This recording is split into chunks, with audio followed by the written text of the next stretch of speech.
आज मैं आप सबको एक प्रेरणादायक कहानी सुनाना चाहता हूं, जो एक सेठ और भगवान बुद्ध के बीच घटित हुई थी, जो हमें एक महत्वपूर्ण सत्य के बारे में बताती है।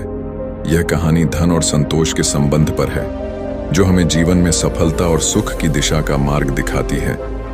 आइए इसे कहानी के माध्यम से समझते हैं। एक सेठ निसंतान था। बहुत संपत्ति का मालिक होने के बावजूद सेठ का लोभी था। संतान न होने का दुख उसे बहुत था और इस कारण वह न जाने कितने फकीर, बाबा और पंडितों के दर पर माथा टेक चुका था, किंतु नतीजा शून्य रहा। एक बार सेठ के नगर में बुद्ध का आगमन हुआ। सेठ ने उनके बारे में बहुत सुना था। जब सेठ को पता चला कि बुद्ध उनके नगर में आए हुए हैं, तो अगले ही दिन उनसे मिलने पहुंचा। बुद्ध को अपनी निसंतानता के विषय में बताया तो उन्होंने सेठ के सिर पर हाथ रखकर हार्दिक आशीर्वाद दिया और कुछ ही समय बाद सेठ को संतान सुख प्राप्त हो गया। सेठ बहुत खुश हुआ। वह जानता था कि ये सब बुद्ध के आशीर्वाद से हुआ है। सेठ ने सोचा कि बुद्ध के पास जाना चाहिए और उसे कुछ उपहार देना चाहिए। विचार करने के बाद उसने एक बक्से में बेशकीमती हीरे जवाहरात रखे और बुद्ध के पास पहुंचा। बुद्ध को प्रणाम निवेदित कर सेठ बोला, महाराज, आपकी कृपा से मुझे संतान का सुख देखने को मिला। मैं आपके लिए कुछ करना चाहता हूं, सो यह तुच्छ भेंट लाया हूं। बुद्ध ने हीरे जवाहरात देखते ही अस्वीकार कर दिए।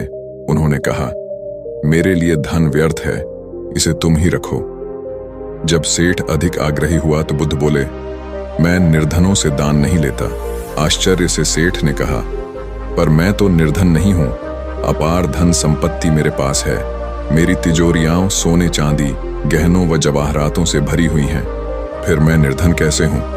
तब बुद्ध ने समझाया, इसका आशय यह है कि तुम अपनी वर्तमान संपत्ति से तृप्त नहीं हो, और अतृप्त व्यक्ति निर्धन ही तो होता है, क्योंकि सच्चा संपन्न तो वह है जो तृप्त हो।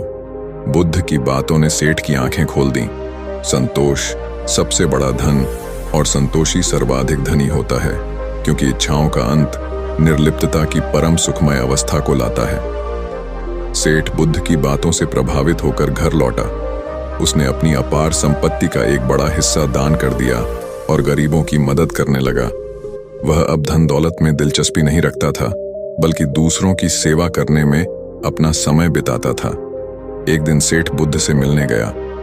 बुद्ध ने सेठ की तारीफ करते हुए कहा, तुमने सच्चे धन का अर्थ समझ लिया है। सेठ ने कहा, महाराज, आपकी कृपा से ही मुझे सच्चा रास्ता मिला है। मैं अब पहले जैसा लालची नहीं रहा।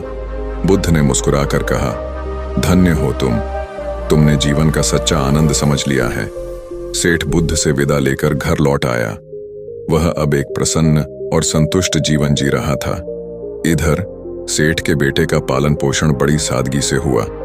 उसे बचपन से ही धन दौलत की लालच नहीं थी। वह अपने पिता की तरह दूसरों की सेवा करने में विश्वास रखता था। बड़े होकर उसने भी अपने पिता की तरह गरीबों की मदद करने का काम शुरू किया। इस प्रकार सेठ और उसके बेटे ने मिलकर समाज में एक अच्छा उदाहरण स्थापित किया। उन्होंने लोगों को सिखाया कि सच्चा सुख धन दौलत में नहीं, बल्कि संतोष और परोपकार में होता है। यह कहानी हमें प्रेरणा देती है कि हमें हमेशा दूसरों की मदद करनी चाहिए और धन दौलत का अहंकार नहीं करना चाहिए।